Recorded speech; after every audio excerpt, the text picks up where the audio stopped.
Hello everyone, welcome to Artisticatom channel. I am Fatima and in this session we will discuss question answers based on check your progress section.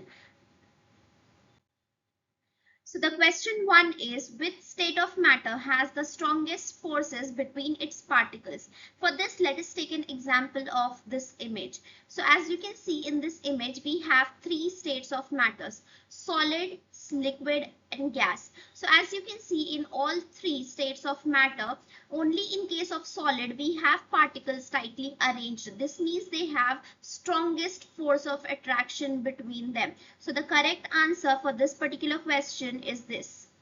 That is solid. So you're supposed to write solid as an answer for this question. Now the question 2 is name the state of matter that fits each description. So for this particular description, you have to state which particular matter it belongs to. So let us take an example for the first one. Particles do not touch one another. So in this image, as you can see, among all these three states of matter, only in case of gases, the particles, they do not touch each other. They are far apart from each other. So that's why the answer for A is gas. Now question B is particles are close together in a regular pattern. So as you can see in case of solids, the particles are tightly arranged and they are very close to each other and they are also arranged in a fixed pattern. So the answer for this question is solid.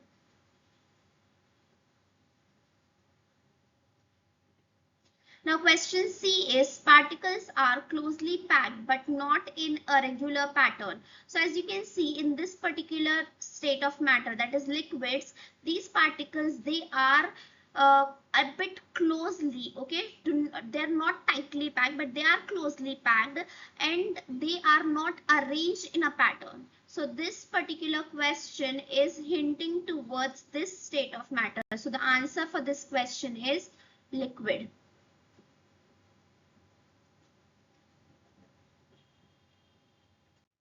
Now the next question is water in a puddle on a pathway disappears on a warm day. Explain what happens to the water particles. Now here as you can see, this is the command word given in the question. So whenever we have command word given, explain, this means you're supposed to give a detailed account with a proper reason or a cause why that phenomenon is happening.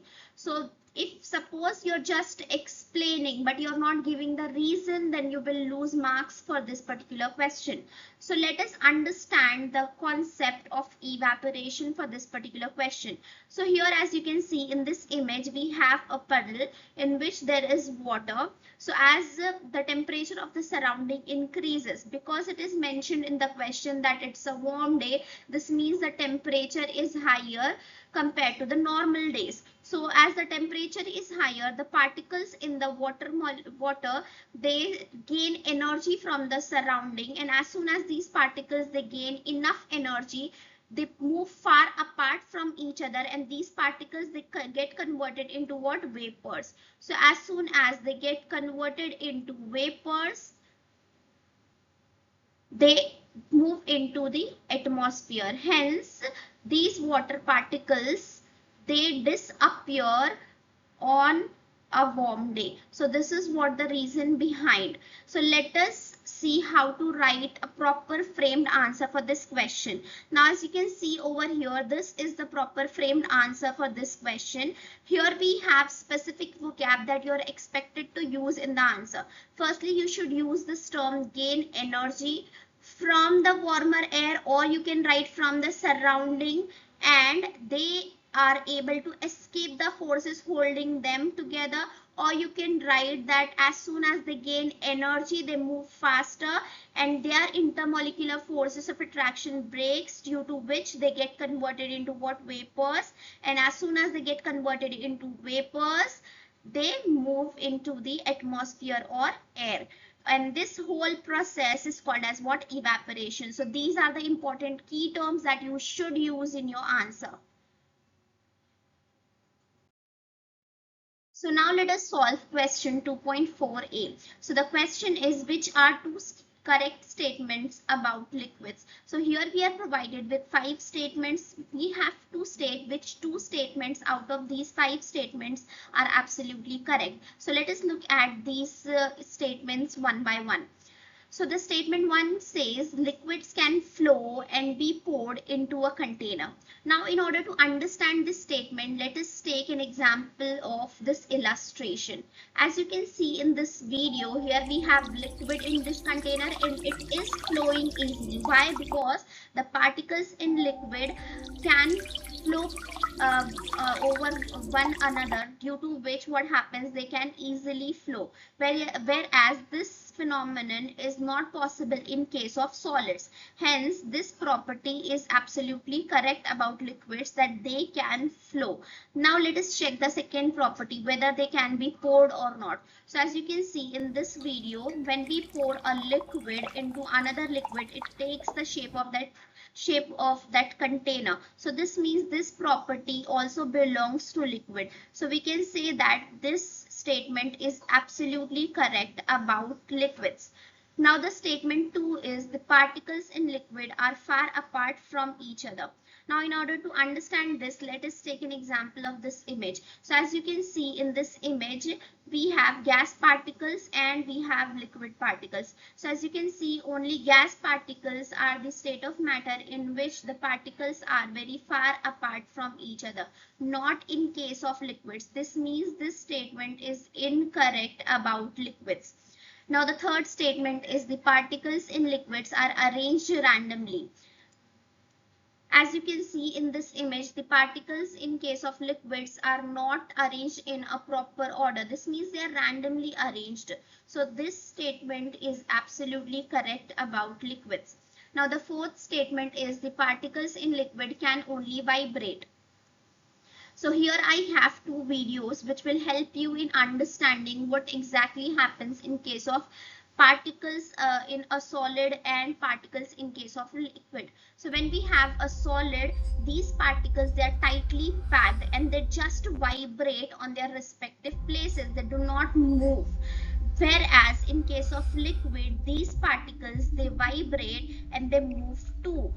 So if we consider this phenomenon that we have learned just now, this means this statement 4 is absolutely incorrect. Why? Because it is saying that liquid particles can only vibrate. No, they can vibrate and they can move too. Now the fifth statement is liquids only form at temperature above 100 degrees Celsius. Well, in order to understand this, we should understand this statement first. We should know that the different substances, they have different melting and boiling point, due to which these substances, they can exist as liquid at different temperatures, not at a fixed temperature. So the state liquid depends of, or the state of matter depends on the type of substance, not on the specific temperature. So that's why this statement is what? Incorrect. So the answer for this question is statement 1 and statement 3. These 2 statements are correct. Now the next question, question 2.4b is, a liquid changes to solid when it freezes. Describe what happens to the particles during this process. So here we have command word describe. So whenever you have this command word given, you are expected to write the detailed account. Okay, you're not expected to write the reason. Whenever you have command word describe, you have to explain the whole thing in detail. Now here I have taken this video to explain you what exactly happens when liquid particles undergo freezing. So when we have a state of matter liquid, these particles, they lose their energy to the surrounding as the temperature of the system decreases. As the temperature of the system decreases, these particles in the system, they lose their energy and their movement becomes slower and they come together. Their intermolecular forces of attraction decreases and they get converted into what? Solid. So they just have enough energy to vibrate on their places. They do not move. Hence, their state get converted to solid. So if we frame the correct answer for this question, so this is how we can frame it. So here we have these important keywords that you should mention while writing your answer. So the answer is the particles lose energy. Where they lose energy to the surrounding. So as soon as they lose their energy to the surrounding, this means they cannot move faster, their movement becomes slower, so they cannot slide past on each other, and hence they stay in fixed places, and they have only enough energy that they can vibrate. So these particles, they stop moving and they only vibrate in their fixed places, and hence the substance changes its state from liquid to solid. So now let us solve question 2.5. So question is, which of these terms matches the two facts? So here we are provided with two facts about each of these term given. So we have to determine the exact term for the given fact. So the first fact is, this falls from the cloud, rain, snow and hail are form of this. So in order to solve this question, let us take the help of this image. So when we have rain falling from the clouds, we call that phenomenon as what? Precipitation. So the correct answer for this term or this fact is what? Precipitation. Now the next fact is, this is what happens when water vapors cools down. So here we have the this water body, or we can say ocean or any water body. So as soon as the temperature of the surrounding increases, these water particles, they gain energy, they move faster and they get converted into what? Vapors. So as soon as these vapors, they move upward into the atmosphere, due to the lower temperature over there, they start to lose their energy and come together and form the small water droplets. This phenomenon is called as what? Condensation. So the answer for the second fact is what? Condensation. Now the third fact is, which when this happens, liquid water changes to water vapor. Water from rivers and the ocean is taken up into the atmosphere. So when we have liquid water, water or liquid state is getting changed into vapors. We have learned in our lower grades also, whenever there is change of liquid to gas, or we can say vapors, this phenomenon is called as what? Evaporation. So the correct answer for this fact is C. So here is the correct answer. With this, we have completed our session. So see you in the next session. Thank you.